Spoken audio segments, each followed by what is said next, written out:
அதிமுக உட்கட்சி விவகாரத்தில் பாஜக ஒருபோதும் தலையிடாது என்று அக்கட்சியின் பொதுச் செயலாளர் எடப்பாடி பழனிசாமி உறுதிபட தெரிவித்துள்ளார். தில்லியில் உள்துறை அமைச்சர் அமித்ஷாவுடனான சந்திப்பிற்கு பிறகு விமான நிலையத்தில் இன்று செய்தியாளர்களிடம் பேசிய அவர், தமிழகத்தில் தேசிய ஜனநாயக கூட்டணிக்கு அதிமுக தலைமை பொறுப்பு வகிப்பதாக கூறினார். தேர்தல் கூட்டணி குறித்து பல்வேறு கட்சிகளுடன் பேச்சுவார்த்தை நடத்தப்பட்டு வருவதாக அவர் தெரிவித்தார்.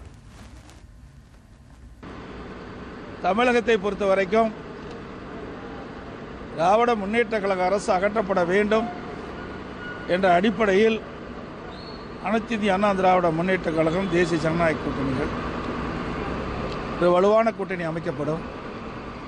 எங்களுடைய கூட்டணி வெற்றி கூட்டணியாக அமையும்.